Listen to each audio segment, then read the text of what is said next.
Hola, ¿qué tal? Como siempre, en nuestra sección tan gustada, 5 palabras, una respuesta, tenemos siempre invitados destacados en el área académica y el día de hoy no es la excepción.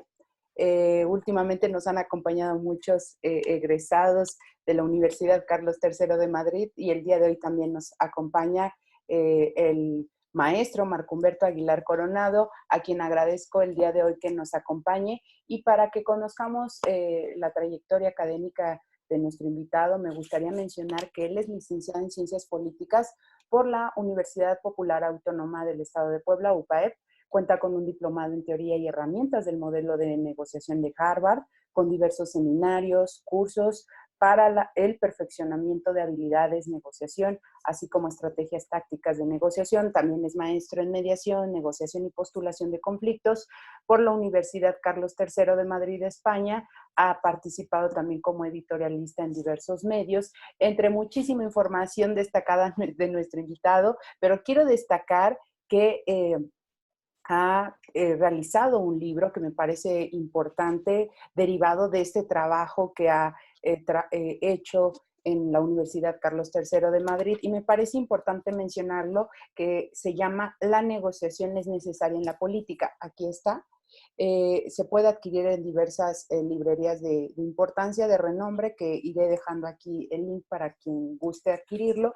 Y sobre este libro quiero que retomemos nuestros 5 conceptos, una respuesta, apreciado maestro Marco Humberto, para hablar precisamente de este libro sobre estos conceptos. Y la propuesta de estos conceptos son interés, diálogo, factores, lobby y negociación. Entonces, me gustaría que partiéramos precisamente del concepto desde su óptica, maestro, la palabra interés. ¿Qué relevancia tiene respecto de este libro? Bueno, la verdad es que el interés para mí, desde el punto de vista del político, para aplicar la negociación, es lo que lleva a las partes a poder sentarse a una mesa, a dialogar, a conversar, a tratar de llegar a un acuerdo consensado, porque las personas llevan sus intereses a la mesa, llevan los intereses de la asociación, el partido, el grupo parlamentario que están representando, y entonces tienen que ponerlos, exponerlos de acuerdo a sus propias habilidades o a su propia estrategia de cómo la van a ir manejando para tratar de obtener al final de la negociación lo que ellos están pensando que les corresponde.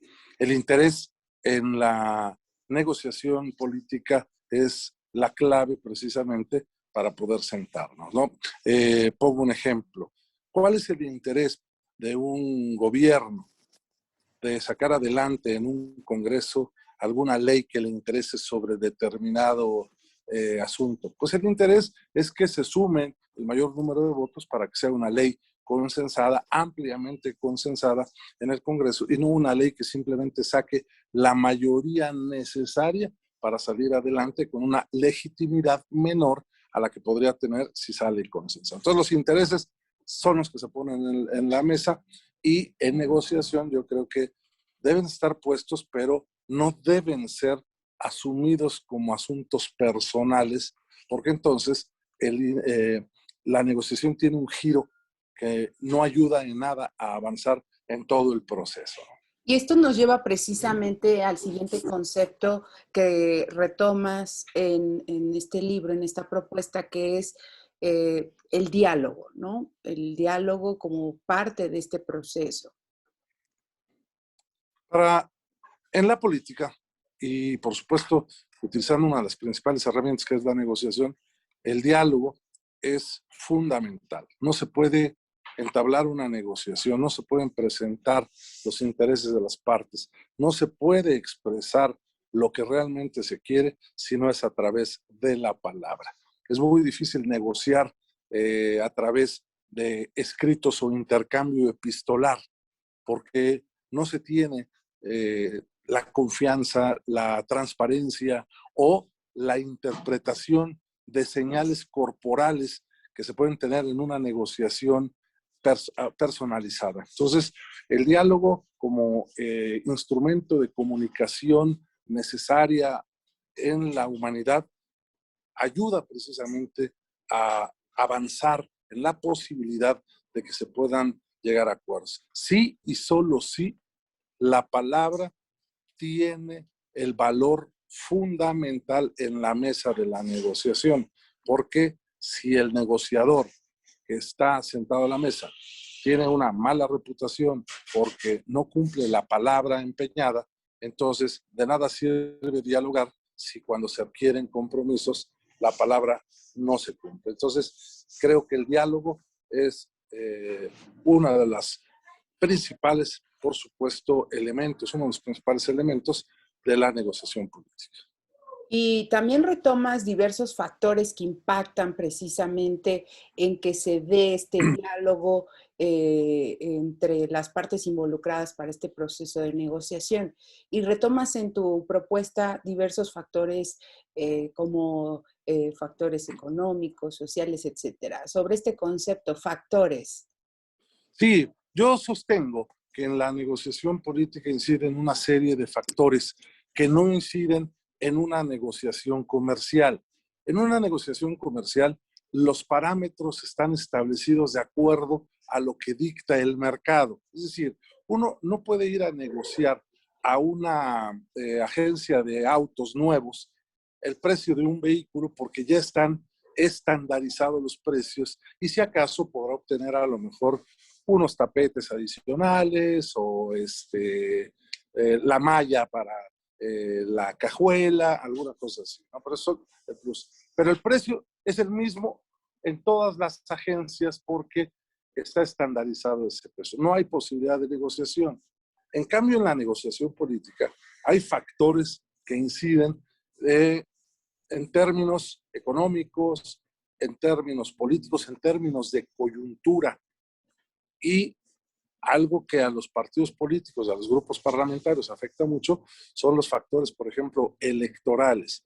Se dice que cuando hay negociación política se debe dar no en tiempos electorales, pero en este país casi todo el tiempo estamos inmersos en procesos electorales, ¿no? Entonces, ¿cuándo es necesario hacer o negociar políticamente? Todos los días, así estemos en proceso electoral. Y estos factores externos influyen mucho en la posibilidad de llegar a un acuerdo. Hoy por hoy, por ejemplo, estamos inmersos en el mundo digital.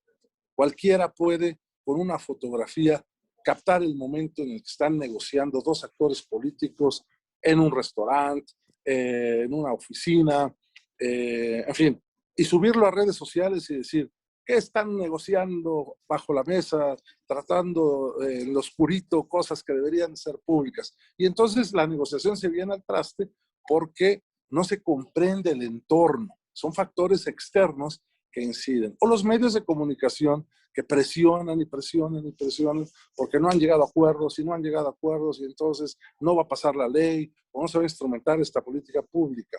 Estos factores no inciden en otra negociación, en la negociación comercial y sí en la negociación política. Claro, Y por supuesto, claro, no, perdón, adelante, adelante. Decía yo que eso que atinadamente dice maestro es que estos factores son muy característicos, a lo mejor coinciden en algunos otros puntos con diversas negociaciones, pero hay unos muy específicos en este ámbito.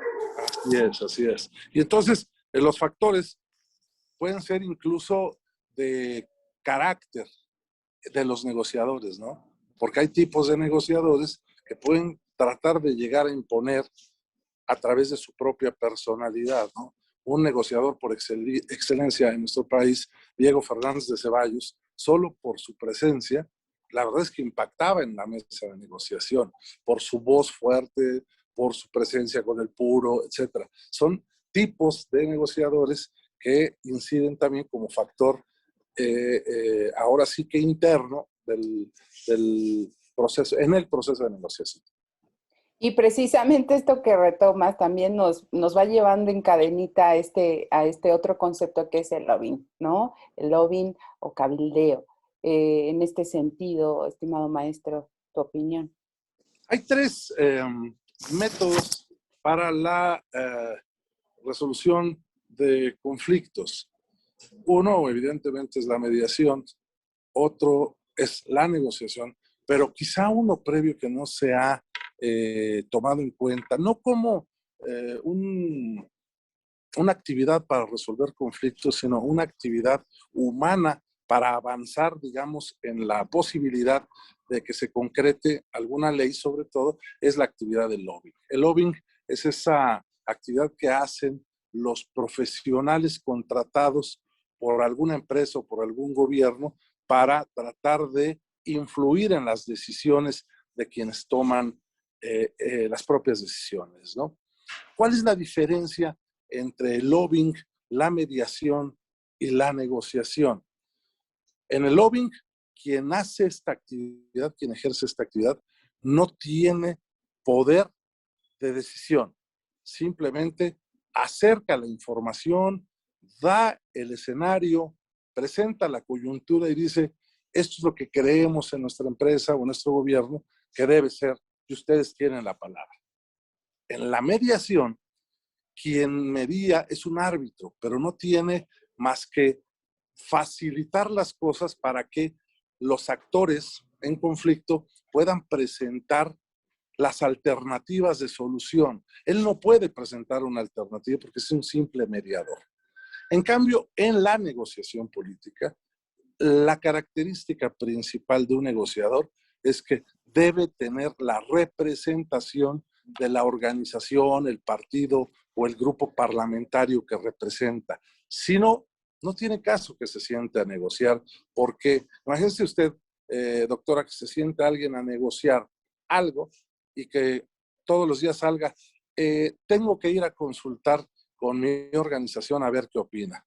Pues entonces que la organización, el partido o el grupo parlamentario mande a la mesa de negociación a quien sí puede tener capacidad de decisión. Entonces, el lobbying creo que es el paso previo a la negociación política.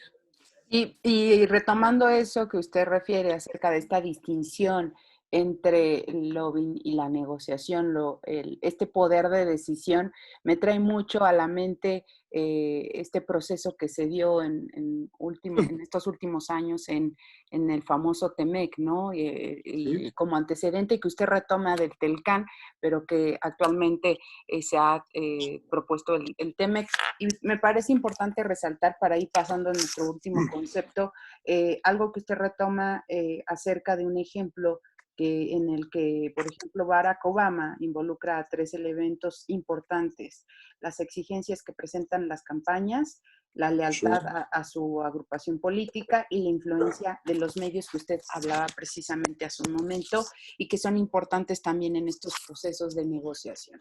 Pasando a este último concepto, la negociación, maestro. La negociación, pues es, creo yo, una de las principales herramientas que tiene esta actividad que conocemos como política. Si la política la consideramos como una actividad noble y superior ejercida por el ser humano, la política tiene diferentes herramientas para poderlo hacer. Porque la política es para lograr el bien común. Así lo entiendo yo. Y entonces, ¿cómo se acercan las posiciones en política? Pues negociando políticamente. Y entonces, para mí, la negociación es necesaria en la política porque es un proceso en el cual inciden una serie de factores para que las partes involucradas puedan llegar a un acuerdo, de acuerdo, válgame la expresión, a la representación que ostenta el negociador en la mesa de negociación. Usted no puede sentar a negociar a un diputado federal, por ejemplo, con un asesor, porque no son pares. Se tiene que, o se debe tener la misma representación en la mesa de negociación. Por decir algo, nosotros tuvimos la oportunidad de participar en el seminario del Castillo de Chapultepec, que fue la base de la propuesta para la reforma electoral. Y había personajes muy importantes que tenían diferentes cargos en sus partidos políticos. Pero en la mesa de negociación eran los representantes de los partidos políticos, de los diferentes partidos políticos. ¿Sí me explico? Y entonces yo que acababa de ser diputado federal y que no tenía cargo público, sí podía tratar como par en la mesa de negociación a un senador o un diputado de otro partido político, porque yo ostentaba la representación de mi partido ante esa mesa de negociación que generó la propuesta para la reforma electoral. Entonces, yo concluiría diciendo que la negociación es parte fundamental de la política, sí y solo si queremos vivir en democracia. La negociación solo se da en regímenes democráticos, porque en regímenes totalitarios, en donde se tienen mayorías absolutas y mayorías calificadas, no es necesaria la negociación. ¿Para qué? Pues si el grupo parlamentario mayoritario puede sacar reformas constitucionales y el presidente de la República puede mandar sus iniciativas y sacarlas sin que le reformen una sola coma, entonces ¿para qué quiere la negociación? Para eso tiene la mayoría. Entonces, por eso creo que los que creemos en la democracia, los que creemos en la política, los que creemos en la palabra, los que creemos en el diálogo como forma de comunicación primaria entre los políticos, los que creemos en la negociación, evidentemente debemos de impulsarla y tratar de que en este país lo que salga adelante sea a través del acuerdo y no a través de la imposición. Pues como usted atinadamente dice, ahorita estoy compartiendo la imagen de su libro, La negociación es necesaria en la política, por Marco Humberto Aguilar Coronado, nuestro invitado del día de hoy. Gracias, maestro, por acompañarnos en este espacio académico de propuestas serias, de propuestas objetivas, y qué mejor que ir conociendo esta parte también de la negociación necesaria en esta transformación que México va requiriendo y que nuestro Puebla también requiere. Muchas gracias por estar aquí en Hablando de Derecho y también hablando de otros temas para Metropolitana Noticias. 5 palabras, una respuesta. Muchas gracias, maestro. Al contrario, doctora, muchas gracias a usted y a todos los auditores. Seguimos en contacto.